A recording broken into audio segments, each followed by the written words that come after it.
কয়েক বছর আগেও একটা গান লিখতে, ছবি আঁকতে বা গল্প তৈরি করতে কত সময় লাগতো? কত চিন্তা ভাবনা, ভুল ভ্রান্তি, আবার নতুন করে শুরু, তারপর ধীরে ধীরে তৈরি হতো নতুন কিছু।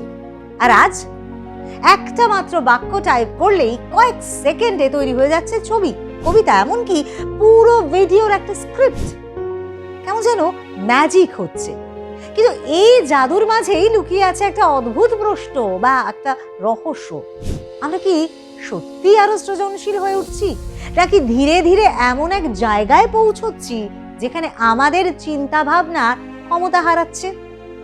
বলা ভালো, যন্ত্রের দ্বারাই আমরা চালিত হচ্ছি।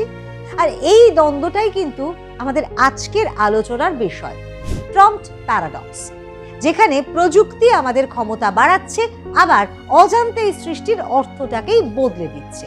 আর এই দ্বন্দ্বকেই বলা হচ্ছে প্রম্পট প্যারাডক্স। ক্রিয়েটিভিটি আগে কি ছিল আর এখন কি হচ্ছে? শতাব্দীর পর শতাব্দী ধরে সৃজনশীলতা মানেই ছিল সংগ্রাম। ভুল আঁকা ছবি, কাটা ছেঁড়া লেখা, অসংখ্য খসড়া, এই সবকিছুর মধ্যে দিয়েই কোনো কাজ সম্পন্ন হতো।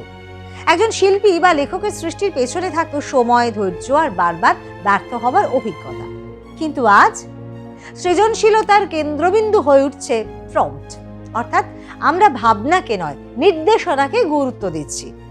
প্রশ্ন হচ্ছে যে আমরা কি শিল্পী তৈরি করছি, নাকি শুধু কিউরেটর যারা তৈরি করা জিনিসের মধ্যে থেকে বেছে নেয়?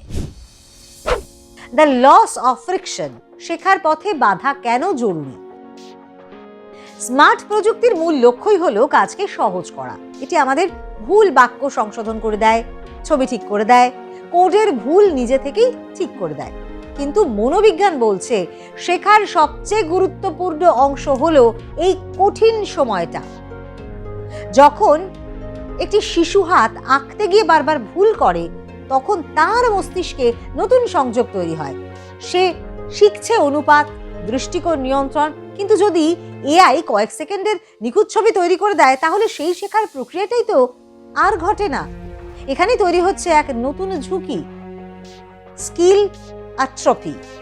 ভবিষ্যৎ প্রজন্ম হয়তো হঠাৎ করেই সবটা পেয়ে যাচ্ছে, কিন্তু নিজের মাথা খাটিয়ে তৈরি করার যে দক্ষতা, সেটা হারাচ্ছে। আমরা গভীর দক্ষতার বদলে দ্রুত ফলাফলকেই বেছে নিচ্ছি। অ্যালগরিদমিক ফ্ল্যাটারিং, সংস্কৃতির এরকম হয়ে যাওয়া। এআই বা স্মার্ট অ্যালগরিদম মূলত অতীতের ডেটা থেকে শেখে। যা আগে জনপ্রিয় ছিল সেটাকে নতুনভাবে সাজিয়ে দেয়। ফলে একটা বড় সমস্যা তৈরি হচ্ছে, সবকিছু ধীরে ধীরে এক সময় হয়ে যাওয়া। একই ধরনের রং, একই ধরনের সুর, একই ধরনের গল্প, অদ্ভুত, অপ্রত্যাশিত বা ব্যতিক্রমী বিষয়গুলো কমে যাচ্ছে। মানব সৃষ্টির সবচেয়ে বড় শক্তি ছিল তার অসম্পূর্ণতা এবং অদ্ভুততা। কিন্তু অ্যালগরিদম সবকিছুকে পারফেক্ট করতে গিয়ে সেই বৈচিত্র্যকেই মুছে ফেলছে। যদি ভবিষ্যতে সৃজনশীলতা শুধুই পূর্বাভাসের উপর নির্ভর করে, তাহলে নতুন কিছু তৈরি হওয়ার জায়গাই তো কমে যাবে। আমরা তখন অতীতের সংস্কৃতির পুনরাবৃত্তিতেই আটকে পড়ি। দ্য এডিট অনলি জেনারেশন, সবচেয়ে বড় পরিবর্তন এসেছে সৃষ্টিকারীর ভূমিকায়। আগে প্রক্রিয়াটা ছিল কেমন? ভাবনা, খসড়া, সংশোধন, চূড়ান্ত কাজ। এখন প্রক্রিয়াটা হয়ে যাচ্ছে প্রম্পট, নির্বাচন, সামান্য পরিবর্তন, চূড়ান্ত ফল। এতে সময় বাঁচছে, কিন্তু প্রক্রিয়ার আনন্দটাই কিন্তু হারিয়ে যাচ্ছে। ফলাফল পাওয়ার আনন্দ থাকছে, কিন্তু তৈরি করার সন্তুষ্টি কমে যাচ্ছে।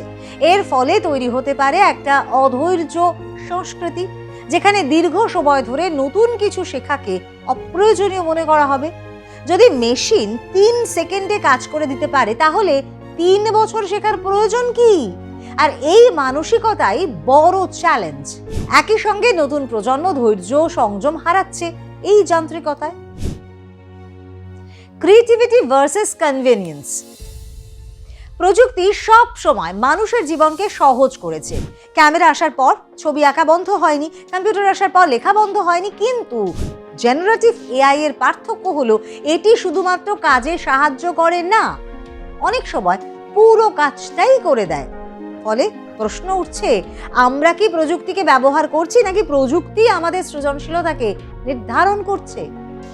যখন সবকিছু দ্রুত পাওয়া যায় তখন শেখার মূল্য কমে যায়। কিন্তু ইতিহাস বলছে বড় সৃষ্টি কখনো দ্রুততার ফল নয়। তবে প্রযুক্তি শত্রু নয়, এটি একটি শক্তিশালী হাতিয়ার, কিন্তু হাতিয়ার তখনই উপকারী যখন নিয়ন্ত্রণ থাকে মানুষের হাতে। সৃজনশীলতার মূল শক্তিকে বাঁচিয়ে রাখতে হলে আমাদের আবার খসড়ার মূল্য বুঝতে হবে, ভুল করার সাহস রাখতে হবে, অটো কমপ্লিট ছাড়া লিখতে হবে, কাগজে আঁকতে হবে, অসম্পূর্ণ কাজকে গ্রহণ করতে হবে। কারণ ভবিষ্যৎ তাদের নয় যারা সবচেয়ে ভালো প্রম্পট লিখতে পারে, ভবিষ্যৎ তাদের যারা এমন চিন্তা করতে পারে যা কোনো মেশিন আগে কখনো দেখেনি। প্রযুক্তি আমাদের সহকারী হবে, বিকল্প নয়। এই ভারসাম্যটাই আগামী প্রজন্মের সবচেয়ে বড় চ্যালেঞ্জ।